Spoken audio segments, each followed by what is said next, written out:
सरसों में फलियों और शाखाओं को कैसे बढ़ाया जाए। नमस्कार किसान साथियों, स्वागत है आप सभी का हमारे यूट्यूब चैनल मालवा एग्रो में।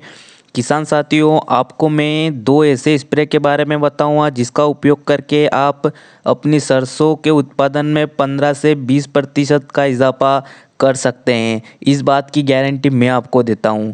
उससे पहले यदि आप हमारे चैनल पर नए हो तो चैनल को सब्सक्राइब करके बेल आइकन को ज़रूर दबा लें ताकि खेतीबाड़ी से संबंधित संपूर्ण जानकारी आपको मिलती रहे।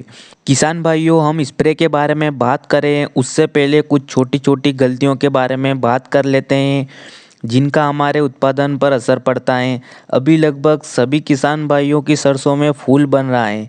कुछ किसान भाइयों ने अगेती बुआई करी थी तो उनमें फलियां बनने लगी है।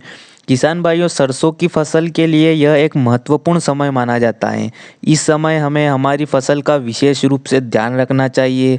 यदि इस समय हम खाद दवाइयों का स्प्रे सही समय और सही मात्रा में ना करें तो इससे हमारे उत्पादन पर काफ़ी असर पड़ता है। किसान भाइयों, हमें छोटी छोटी बातों का ध्यान रखना चाहिए, जैसे जिस समय पर फलियां बन रही होती हैं उस समय पर हमें नीचे कोई भी खाद नहीं डालना चाहिए। यदि आप नीचे खाद डालते हैं तो उसका 50% भी हमारी फसल को नहीं मिल पाता है। इसके अलावा एक बात का और हमें विशेष रूप से ध्यान रखना चाहिए कि जिस समय हमारी सरसों की फसल में बहुत अधिक मात्रा में फूल आ रहे हो उस समय हमें किसी भी प्रकार का स्प्रे नहीं करना चाहिए जिससे हमारे फूल ना झड़ सके और अधिक से अधिक मात्रा में फूल फलियों में बन सके, जिससे हमें अच्छी पैदावार मिले। किसान भाइयों, अब हम बात कर लेते हैं कि हमें कौन सा स्प्रे करना है और कितनी मात्रा में करना है। किसान भाइयों, सबसे पहले हम बात करेंगे NPK 0050 की। इसमें कौन कौन से तत्व होते हैं, इसका प्रयोग करने से हमारी फसल में क्या क्या फायदे मिलते हैं। NPK 0050 में 0% नाइट्रोजन, 0% फास्फोरस और 50% पोटाश पाई जाती है। इसके अलावा इसमें 12% सल्फर भी होती है जो कि सरसों के दानों में तेल की मात्रा बढ़ाने में मदद करती हैं। किसान साथियों, NPK 0050 फूल बनने में, फलियां बनने में एवं दाने बनने में मदद करता है। इसके अलावा यह हमारे पौधे की रोग प्रतिरोधक क्षमता भी बढ़ाता है जिससे हमारा पौधा फलियां पकने तक मजबूत बना रहे। इसकी मात्रा की बात करें तो प्रति एकड़ 1 किलोग्राम NPK 0050 को 200 लीटर पानी में मिलाकर छिड़काव करना चाहिए। बात करते हैं दूसरे स्प्रे की, तो वह है बोरोन 20%। किसान साथियों, किसी भी फसल को बड़ा होने में, तैयार होने में कई पोषक तत्वों की आवश्यकता होती है जिसमें कुछ सूक्ष्म पोषक तत्व भी होते हैं जिनमें बोरोन एक प्रमुख सूक्ष्म पोषक तत्व है। बोरोन पौधों के द्वारा जल एवं खनिज लवणों को जाइलम कोशिका द्वारा पौधे के संपूर्ण शाखाओं तक पहुंचाने का कार्य करता है।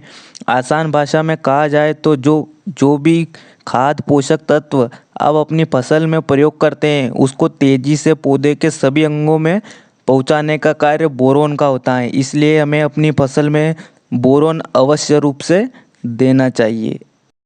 इसके अलावा जब हमारी फसल पक जाती है उस टाइम फलियां फटने लगती हैं तो ऐसे में हमारा उत्पादन में कमी देखने को मिलती है। यदि आप बोरोन का प्रयोग अपनी फसल में करते हैं तो आप बहुत हद तक इस समस्या से बच सकते हैं।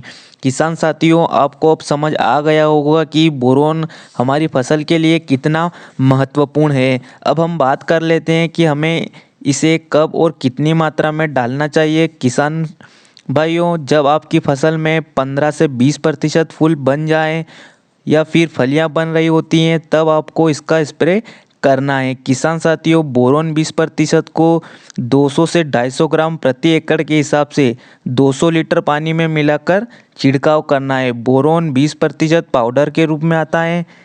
इसका घोल बनाकर आपको NPK 0050 के साथ में 200 लीटर पानी में मिलाकर इसका छिड़काव करना है जिससे आपको अच्छी पैदावार मिले। जानकारी अच्छी लगी है तो वीडियो को लाइक करें एवं ज़्यादा से ज़्यादा शेयर करें। मिलते हैं अगली वीडियो में, तब तक के लिए जय जवान, जय किसान, जय भारत।